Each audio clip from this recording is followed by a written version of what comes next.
It's the decision in Sydney that affects the whole of Australia. I want to open up New South Wales to the world. We need to rejoin the world. We can't live here in a hermit kingdom. New South Wales has become the first state to abandon all quarantine for fully vaccinated international arrivals from next month.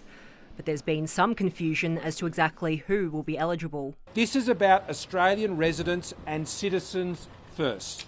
South of the border, no one saw it coming. Well, good on New South Wales. I can't speak for what their thinking is. It came as Victoria made its own border changes.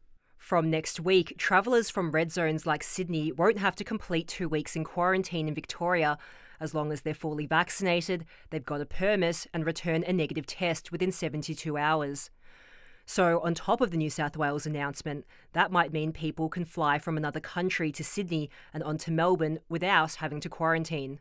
Everyone just needs to take a chill pill. We're not aware of the full details of a media release hot off the printer from the New South Wales government.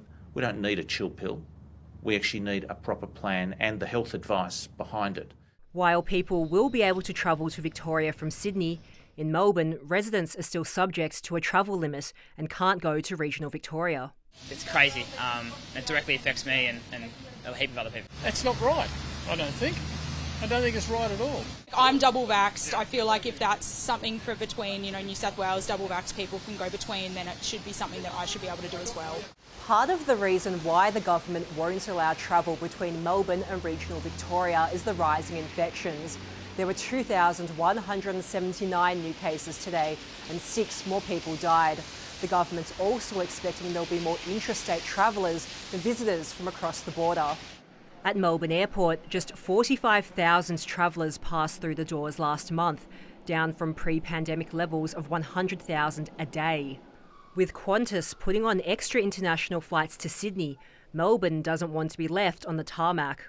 As long as Victoria remains closed, we are at a major disadvantage for this state. But as New South Wales pushes ahead of the national plan, the Victorian government is still forging its own path towards a quarantine facility in Mickleham. As we get into 2022, we will see people from around the globe wanting to return to Australia, some from very high-risk countries.